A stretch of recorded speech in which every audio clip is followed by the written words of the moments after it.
My wife just needs to keep quiet and follow my lead. I'm the one who decides whether we divorce or not. So, it's divorce. I don't need someone who can't follow me." Does he really think I'll obey him with those words? Joy surges within me at my husband's words. Finally my chance has come. I spring into action and my husband is flustered. Right now, I deeply resent my weakness to pressure. My name is Emily. A few years ago, I reunited with my husband Bill at a high school reunion. I thought a brief conversation would end our connection there, but I enjoyed our talk, basking in the afterglow of this little miracle, unaware of my mistake. The mistake became clear when Bill, overly assertive, quickly won me over, leading to a whirlwind romance and marriage. Bill, for some reason, was persistent in his pursuit. "Looking beautiful today," he would say, which was still manageable for me. "Good morning, Emily. You look beautiful today." "Good morning." I stammered a reply, causing Bill to smile even more. I blushed and looked down. "What's wrong, Emily? Are you sick?" I knew he was teasing, but I couldn't help being charmed. After all, it's not common to be so close, foreheads touching with such a bright smile. Our conversations continued. "Nice weather today, but your smile outshines it." He showered me with such sweet words. I was dizzy with phrases I'd never heard before. And so I found myself married to Bill, pushed into it by his persistence. Of course, I didn't marry without thinking. His determination was fierce, but it was my life, and I couldn't just nod along without consideration. So I looked into his income and character thoroughly. First, his income. Working at a congressman's office, father-in-law seemed reliable enough. A stable income seemed assured.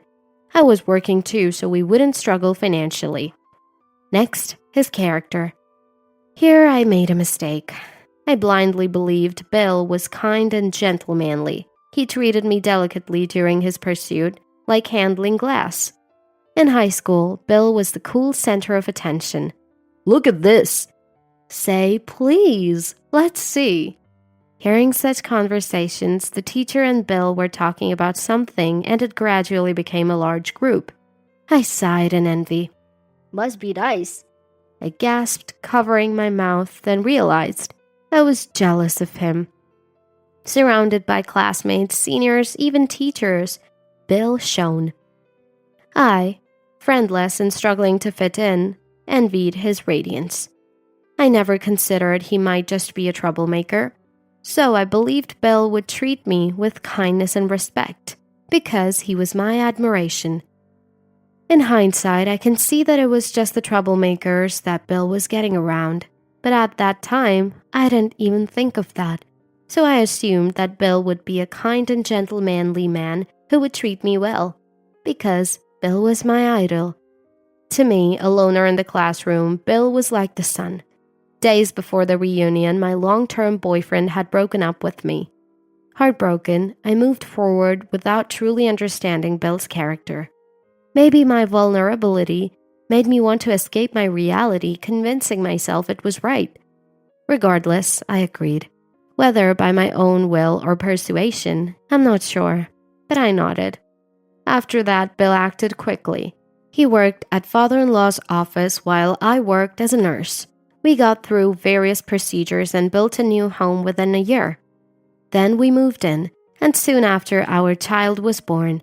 That's when things felt off. The hidden flaws began to show. The snore that had managed to hide until then began to reveal itself. Bill never really helped with the baby. "If the baby cries at night, what time do you think it is? I have work in the morning. Make it quiet." "What can I do?" "Shut up and put it to sleep." Hearing the yelling, I took my crying child outside the house. It's okay. I soothed her, patting her back. As her cries quieted down, my eyelids grew heavy, but I resisted sleep and went back inside the dark house. After tucking my peacefully sleeping child into bed, I fell asleep before I could return to my own. The next morning, I shook off my grogginess and started preparing breakfast.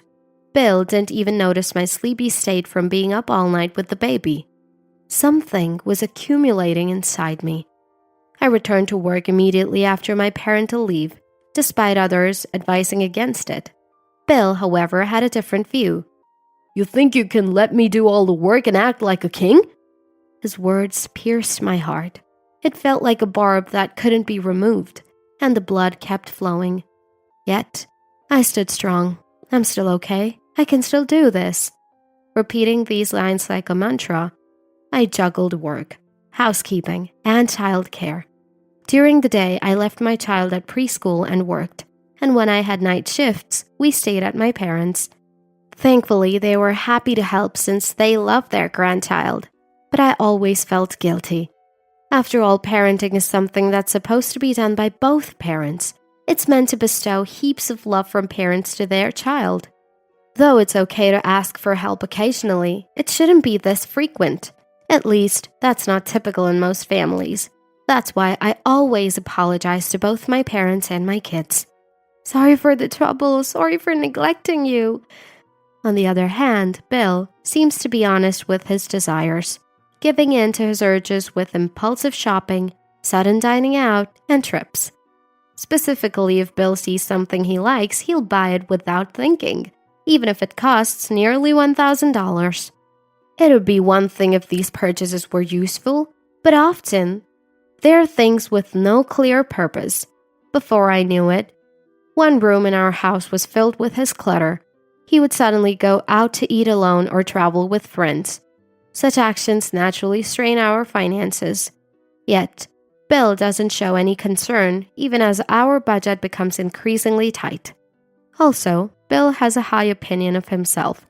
I can do that way better than Emily. Several times over. Often saying things like, he makes demands that are impossible to meet, expecting professional level skills, setting me up for failure.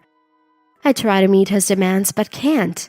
When that happens, Bill looks at me with pity, as if I'm some disappointing creature, and he keeps telling me to respect him. Something inside me started urging me to think about divorce. Both the devil's and the angel's whispers told me to run away, but I couldn't take that step. I was scared. How would people view a child without one parent? That's what I was worried about. No, it's probably not for the child's sake. I don't divorce because I'm protecting myself. I want to believe that he still loves me. It's my own expectation. Thinking this way makes me despise myself even more. I lived in self-loathing. 3 years into our marriage, Bill announced a decision disguised as a suggestion. It was on a rare day off while the kids were asleep, and I was enjoying a warm, relaxing coffee. I hoped for the peaceful moment to last a little longer. I had such a modest wish. Hey, Emily, I'm changing jobs. He said it as casually as if he was going to the convenience store. I couldn't hide my shock. I nearly spit out my coffee, which suddenly seemed scalding hot. Drinking down the hot coffee, I tried to dissuade him. Wait! Do we need to do this now? Raising kids is still tough. No matter how much I tried to talk him out of it, Bill wouldn't listen. He became more adamant about it. Shut up! A wife should just silently obey her husband. That's how he ended the conversation. Ignoring my objections, he quit his office job. The new life that began was extremely unstable. Thanks to being the son of a well-known politician, Bill could get jobs, but either because he was incompetent or too proud to get along with others, they didn't last. With unstable income, it was up to my earnings to manage everything. He kept wasting money and our finances were in a terrible state. I was covering everything from living expenses to the house mortgage with my salary. Yet, I managed somehow, all for the sake of our children. I had to stand firm to ensure they didn't end up homeless. Also, his frequent job changes meant periods of unemployment. If you're home, can't you at least help with housework? Housework is Emily's job. Why should I do it? I earn money for you all. If you can't handle it, leave this house. Bill said that indignantly. Of course, he doesn't lift a finger in parenting. I can't help but wonder, why did I ever marry such a person? As I feel disgusted with myself, anger towards Bill wells up inside me. That's when I had an idea. Something that I thought impossible until a few years ago now seemed achievable, thanks to my anger. Yes, let's get a divorce. As I started to entertain this thought, a glimmer of light appeared on my dark path. Why hadn't I realized this sooner? Why didn't I act on this years ago? Maybe my vision was too clouded by the pain. Now I could look at myself objectively, having gained some perspective, but that perspective was about to vanish due to my ignorance. I decided to divorce and immediately prepared the divorce papers. I felt as light as if I were flying. Finally, I was going to be free. There was something exhilarating about it. In that mood, I handed Bill the divorce papers. "The decision to divorce is mine to make," he said coldly and tore up the papers. The torn remnants of the divorce application looked as fleeting as falling petals, and I suddenly understood. He had no intention of letting me go, and to him I was just a tool. Of course I was angry, but more than that I was shocked, barely able to stand.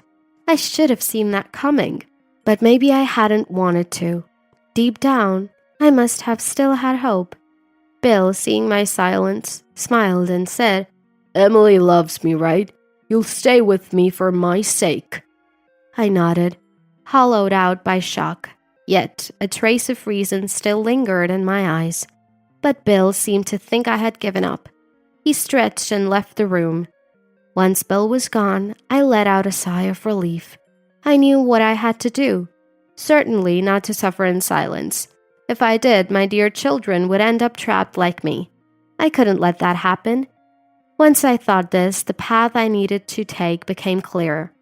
I felt I could do anything for my beloved family. But Bill was no longer family to me. He might be the father of my children, but to me, he was a stranger. Even if there was no love between us, my children were innocent, so I had to fight for them. From that day, I started gathering information on how to divorce, asking acquaintances, preparing for the inevitable day. For the coming days, I believed in a day when my children and I could finally be free from Bill. 5 years later, the opportunity arrived. "Hey, I'm starting a business." It felt like déjà vu. As I listened, puzzled, I asked, "What did you say?" "I said I'm starting a business."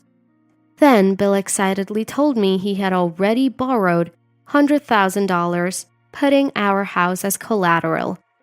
I was stunned. It was utterly reckless. "Emily will help, right?" Deciding on his own, borrowing on his own, and now asking for help? A boiling rage surged within me. I shouldn't scream in anger. That's what he'd want. I took a deep breath to calm myself. "I won't help you," I firmly declared, hoping he would give up. But of course, it was futile. "If you won't obey me, then it's divorce. I don't need someone who won't follow me." As if I would obey. I was beyond astonishment. So astonished, I was speechless. Seeing my loss for words, Bill brought the divorce papers. I don't know when he started using them as a threat, but it worked out for me, because now I could legally leave. I quickly signed the papers, called my children, and started packing. My children, being smart, moved without asking why. As we were about to leave, Bill finally realized what was happening and called out in panic. "Hey, Emily, you're joking, right?" Without looking back, I replied flatly, "You were the one who mentioned divorce, Bill. I have no intention of quitting my job. If you want to start your own business, it's better for us to part ways." I pressed on to the speechless Bill. "The furniture and the house can be yours. I don't need child support, but I'm taking the child with me." I left a flustered Bill behind and stepped outside the house. Bill, still not fully grasping the situation, didn't follow us. The beautiful blue sky seemed to be pushing us forward. Hand in hand, my child and I took a step forward with a sense of relief. The step I couldn't take back then melted the snow in my heart. Now, Let me tell you what happened next. After the divorce was finalized, I moved back to my parents' home. They welcomed me back warmly, even though I had returned so suddenly. When I vented about my past struggles, they were even angrier than me. Knowing I had their support made me almost break down in tears. They look after my child while I'm at work. I think my parents are wonderful. Speaking of good parents, Bill's father, my former father-in-law, was furious when he heard about everything. Bill, having failed in his business and lost his job and house, turned to his father for help. After investigating Bill's past actions, his father disowned him. I received a call from Bill's father apologizing for his son's behavior and offering a substantial amount of compensation and child support. He reprimanded his son for his faults and fulfilled his responsibilities without neglecting them. It's amazing how such a great person could have a son like Bill. On the other hand, Bill is struggling a lot, relying on the few acquaintances he has, barely keeping jobs and living in hardship.